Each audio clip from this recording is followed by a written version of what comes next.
யாழ்ப்பாணத்தில் யாழ்ப்பாண நகரத்தில் இருக்கிற பிரபல்யமான ஒரு பாடசாலை, அந்த பாடசாலையில் நடந்த ஒரு அநீதியையும் அதே போல் யாழ்ப்பாணத்தில் அரியாலை என்று சொல்கிற ஒரு பகுதி ஒன்றில் மக்கள் போராட்டம் ஒன்று செஞ்சுருக்கிறாங்க. அந்த போராட்டத்தில் 8 நபர்கள் கைது செய்யப்பட்டிருக்காங்க. காவல்துறை அந்த நபர்களை புலி அப்படின்ற மாதிரி ஒரு கடுமையான வார்த்தைகளையும் பயன்படுத்தி இருக்கிறாங்க.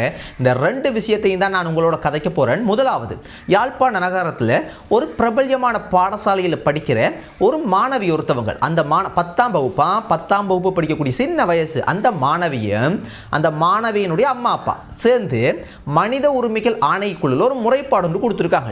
என்ன பிரச்சனை என்ன தெரியுமா நடந்திருக்குது?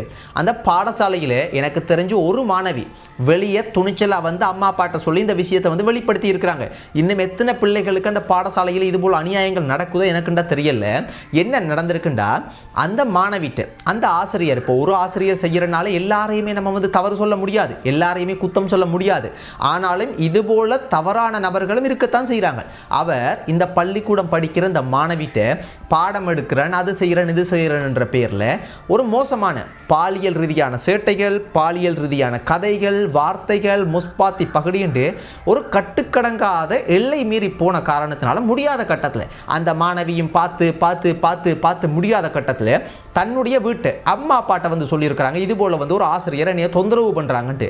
அப்போ அந்த அம்மா அப்பா எனக்கு தெரிஞ்சு வேறு பெற்றோர்களாக இருந்தால் என்ன தெரியுமா செய்வாங்க? ஒரு பாடசாலைக்குள்ளுக்கே போய் மோசமாக நடந்து கொள்வாங்க, சில நேரத்துக்கு கை வச்சிருவாங்க.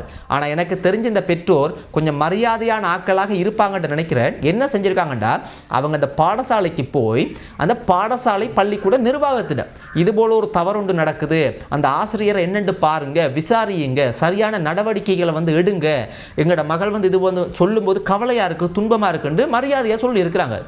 ஆனால் இது பார்த்து பார்த்து அந்த பாடசாலை நிர்வாகம் எந்த ஒரு நடவடிக்கையோ விசாரணையோ எதுவுமே செய்ய இல்லை, ஒன்றுமே செய்கிறாங்க இல்லைன்ட்டு வருத்தப்பட்டு வேதனைப்பட்டு குற்றம் சாட்டுறாங்க அந்த அம்மா அப்பாக்கள். முடியாத கட்டத்தில் தன்னுடைய மகளையும் கூட்டி கொண்டு போய் ஒரு முறைப்பாடு உண்டு மனித உரிமைகள் ஆணைக்குழுவில் வந்து கொடுத்துருக்குறாங்க. இதை பார்க்கும்போது நான் என்ன யோசிக்கிறேன் என்றால், ஆசிரியர்களுக்கு தான் மிகப்பெரிய பொறுப்பு இருக்குது. இன்றைக்கு நானாக இருந்தாலும் சரி, நீங்களாக இருந்தாலும் இந்த சமுதாயத்தில் ஒரு நல்ல மனிதர்களாக நாங்கள் வாழ்கிறோம்டா, அது வீட்டில் பெற்றோர்களை விட மிகப்பெரிய ஒரு பொறுப்பு யார்கிட்ட இருக்குண்டா, பள்ளிக்கூடத்தில் ஆசிரியர்கள்ட்ட. அந்த ஆசிரியர்கள் ஒரு சிறந்த வழிகாட்டிகளாக சிறந்த விஷயங்களை சொல்லி எங்களை வளர்த்தெடுக்கும் போது தான் நாங்கள் அந்த சமுதாயத்தில் ஒரு நல்ல மனிதர்களாக வாரோம்.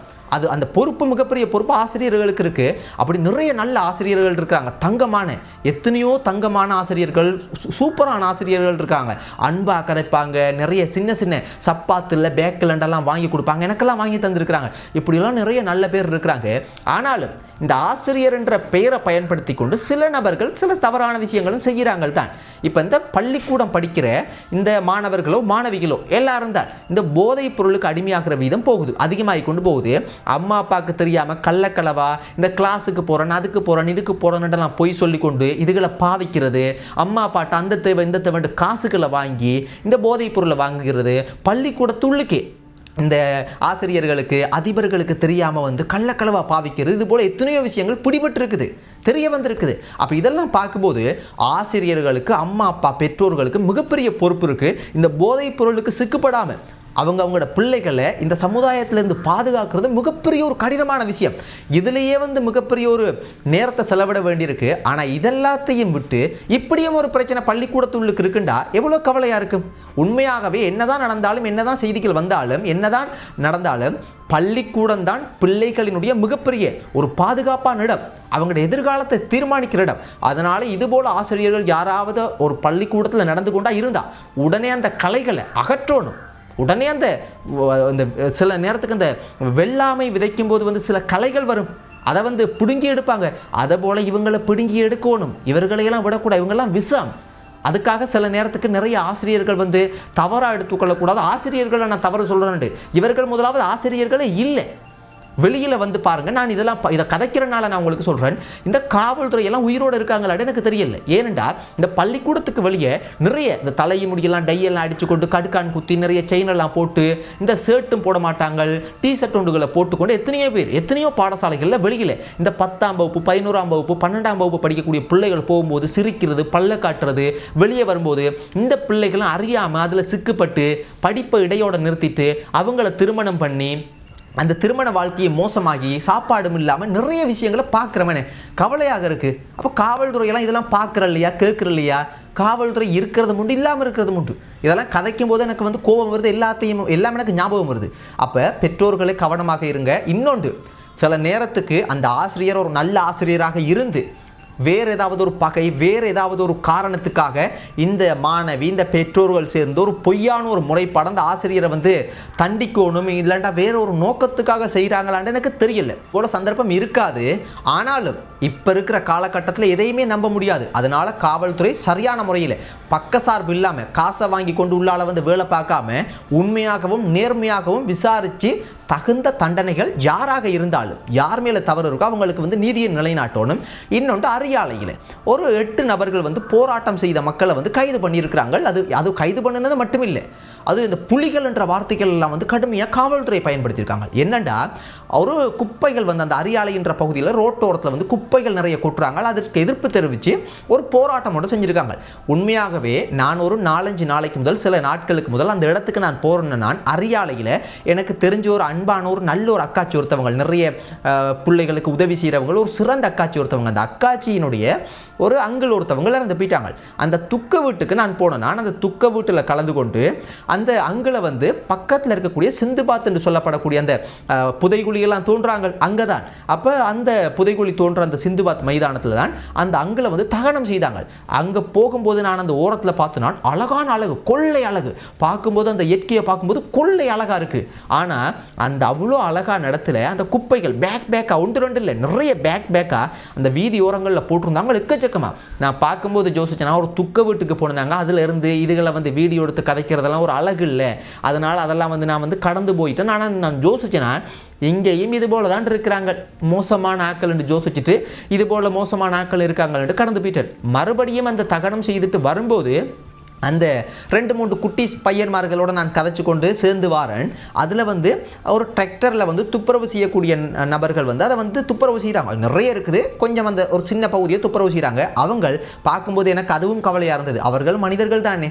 அவங்க கேட்டாங்க என்னட்ட அந்த சின்ன குட்டீஸ்கள்கிட்ட சொல்கிறாங்க, நீங்கள் தான் இங்கே குப்பை போடுறது போல் என்னட்டு. உண்மையாகவே வந்து அது நான் சிரித்து போட்டு நான் கடந்து வந்துட்டோம். அவங்க கேட்குறது பார்க்கும்போது கவலையாக தான் இருந்தது. உண்மையாகவே இதை நான் என்ன சொல்ல வரேன் என்றால், இது மக்கள் போராட வேண்டிய அவசியம் இல்லை. உண்மையா இது காவல்துறை பார்க்கணும். இது போல தவறான செயல் நடக்குதுண்டா காவல்துறை பார்த்து அது யார் செய்கிறாங்கன்னு கண்டுபிடிச்சி அவங்களுக்கு தகுந்த தண்டனையை கொடுத்தா இன்னொருத்தவங்க வந்து செய்ய மாட்டாங்க. தண்டனையை கொடுக்குறது மட்டும் இல்லாமல் இந்த சமூக ஊடகங்களில் தெரியப்படுத்தணும். ஆனால் அதை செய்யாமல் அதை எதிர்த்து மக்கள் போராடும் போது நீங்கள் என்ன செய்கிறீங்க? நிறைய சுற்றுலா விடுதிகள் வச்சிருக்கிற பெரிய பணக்கார ஆட்கள் வந்து அவங்களோட குப்பைகளை கொண்டு வந்து இங்கே ரோட்டோரத்தில் போட்டுட்டு போகிறாங்க. நல்ல சாப்பாட்டு கடைகள் வச்சு உழைக்கிறாங்க, அவங்க கொண்டு வந்து போட்டுட்டு போகிறாங்க. அவங்கள்ட்ட காசை உள்ளால வாங்கி கொண்டு இவங்களை நீங்கள் கைது பண்ணுறீங்க. கைது பண்ணுறது சரி, ஓகே, ஏதோ ஒரு தவறு பண்ணியிருக்காங்க, போராட்டம் செய்கிறாங்க, அவங்க ஏதோ தவறாக ஒரு ஆபத்தான முறையில் ஏதோ ஒன்று செஞ்சுட்டாங்கன்னு வச்சுக்கொள்வோமே. நீங்கள் என்ன செய்யணும்? கைது பண்ணால் கூட அதோடு நிறுத்தணும். ஆனால் நீங்கள் அதில் சில வார்த்தைகளை கதைச்சிருக்கிறீங்கன்ட்டு சமூக ஊடகங்களில் வந்து பகிர்ந்து கொள்ளும்போது பார்க்குறேன், நீங்கள் அந்த அரியாலை அந்த போராட்டத்தில் இருக்கிற மக்களை எல்லாம் புலிகள்ன்றீங்க. உண்மையாகவே வந்து இலங்கை நாட்டில் சில சட்டங்கள் இல்லை, எல்லாமே சுதந்திரமாக இருக்குண்டா நீங்கள் சொன்னால் சந்தோஷம் தான் படுவாங்க, அவங்க கவலைப்பட போகிறது இல்லை.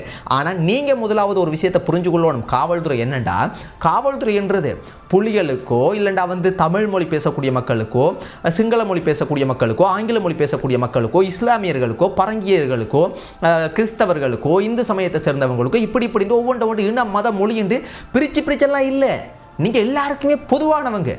நீங்கள் பொறுப்பாக நடந்து கொள்ளணும். இதுபோல வார்த்தைகளை வந்து நீங்கள் பயன்படுத்தவே கூடாது. மிக மிக ஒரு பொறுப்பற்ற செயல்.